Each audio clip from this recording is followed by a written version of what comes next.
Cell phones are everywhere these days, right? I'm spending more than half of my time awake. The social internet might really be quite bad.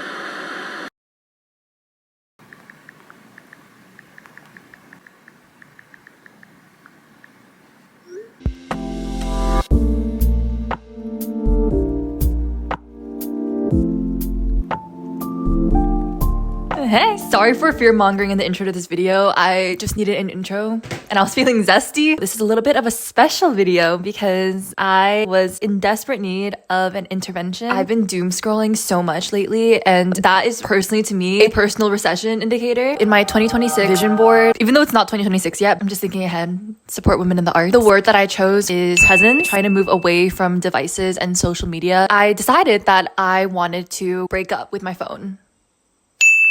However, I didn't want to do just like a purge detox. I want this to be like a habit, and I ended up finding 2 habits. Pretty simple, I think, realistic, that I implemented into my life. I looked at my screen time before all of this. It was 6 hours and 42 minutes, 12 hours on TikTok, 10 hours on Instagram. That's not okay. Compared to that baseline till now, I was actually able to get specifically my social media screen time down. I did the math, feeling like a finance bro. I got it down 75%, and it's been like a sustainable, permanent kind of decrease. I really just tried to monopolize on something that I already have in my schedule, which is reading. Try to find ways to get my reading habit to completely replace my phone and doom scrolling habits. There are these 2 wonderful TED Talks that I saw. Wonderful but scary. How to Get Your Brain to Focus by Chris Bailey. This man cut down his total screen time to 30 minutes every single day. The other TED Talk is Battle for Your Time, Exposing the Cost of Social Media. He showed it like visually, how much of your free time in your entire lifetime you're going to be spending staring at a screen instead of living in real life. If you want a bit of a more like thorough, like scientific, robust understanding of social media and how it rewires our brains, I really recommend that you read The Anxious Generation. This is the book that I really dug my teeth into. And not to fearmonger again,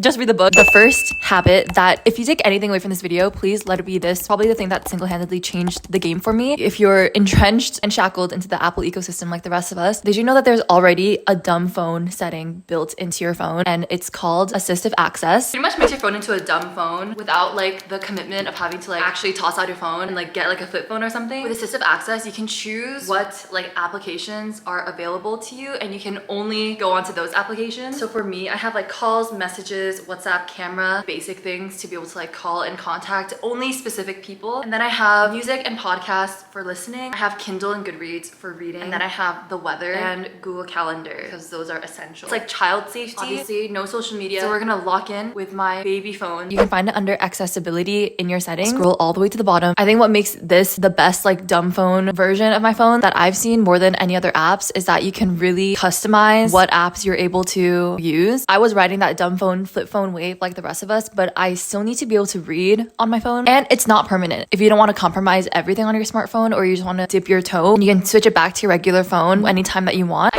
I did finish the book that I was reading, and it was so good, and I had to. I needed to see what everyone else was saying. Go on the socials. Because for me, like, so much of the fun of books is like being part of these fandoms where you can see everyone else who's also part of it. That's what makes it so fun. So much of it is on social media. I'm gonna put myself in assistive access. Jail. Not jail. We're gonna invite it in. An even softer alternative is downtime on your screen time settings. Chris Bailey talked about a 8 p.m. to 8 a.m. disconnection ritual, so I scheduled mine for 8 p.m. and 8 a.m. Every single app except for calling and messages is unavailable unless you manually override the time limit, which is pretty easy to do. So I overrided Kindle app, the camera, but sometimes when you're stuck in these loops of like the same muscle memory pattern, you just need a complete wall being like, oh, and a time limit. Oh, I am doing this thoughtlessly, and I feel like that's mostly what it's helped me with. The second habit was create a reading feed to look at every single morning in routine, just like a social media feed. But what does that really mean? I did this in 2 ways. The first one is that I became a magazine person. Magazines were the original media feed because new issues would come out every single week, except instead of doom scrolling, you're going to be consuming mindful media. I didn't know this, but if you have a library card, there's a really good chance that your library holds subscriptions to popular magazines or newspapers. I went with The New Yorker. I got the notification.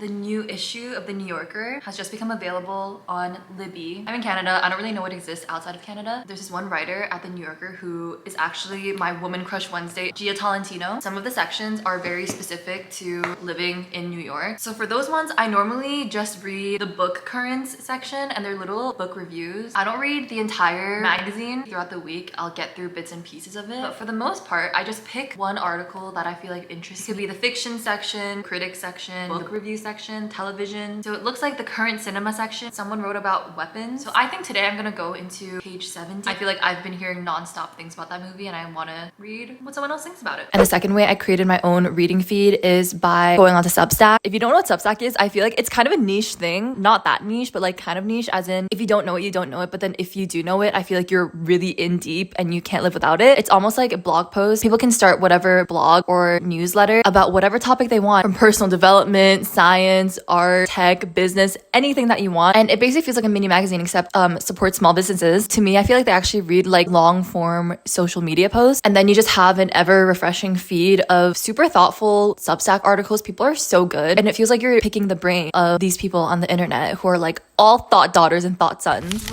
The article that I was just reading is from The Prism, and it's called How Social Media Shortens Your Life. Very interesting read, basically talking about how our perception of time is warped based on what event we're remembering. People tend to underestimate the amount of time they spend scrolling on social media, even if they are told to keep track of the time. And it's because we're consuming so much of it that it's desensitizing our brain. I like having a mix of these kind of articles, and then having a mix of like girls in their 20s. They kind of read about like thought daughter things, daily journal entries, and it's like super casual, but it's still like mindful media to me. That is so much better than just like mindlessly going on social media. Probably my top recommended Substack articles are from this Substack. It's a lot about like the neuroscience of attention, like how to stop scrolling. So instead of the urge to scroll, you can just open your Substack. I open it on my laptop. There is an app version. This feels more like intentional and more like academia study vibe. Me feeling like an actual academic when I'm reading on Substack. You can make this your habit for getting a feed in a way. I can see how it will totally replace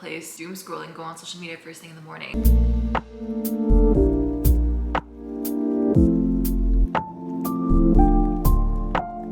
So that's it. Those are the two habits that I actually swear by, even though my like social media screen time is still more than I wish it would be. And I feel like I will in the future keep trying to whittle that down and really robustly replace those habits with habits that I know will benefit me. I feel like personally, this was such a good start for me. My two biggest takeaways from this to tell to you guys: one, whatever you want to do, whatever you want to experiment with, just do it for 8 days. It takes 8 days for your brain to reset. I feel like if you stick it out for the 8 days, your body readjusts. It's like little homeostasis stimulation state, and it just feels normal again. And then two, you don't need to cold turkey plunge into something crazy, exile your phone straight off the bat. I think it's about making manageable steps consistently and then slowly upping the ante until, who knows, maybe you're at a 30-minute screen time total all day like that man. For example, I feel like a good place to start is trying the 8 p.m. to 8 a.m. disconnection ritual. That's something that really works for me. But anyway, I hope you enjoyed this video. Let me know if there's anything that you guys have done, or if any of you guys have gone completely analog. I mean, I guess maybe you wouldn't be watching this video then. Subscribe down below if you haven't already. You can follow me on my socials, are all linked in the description, and I'll see you all in the next one. Goodbye!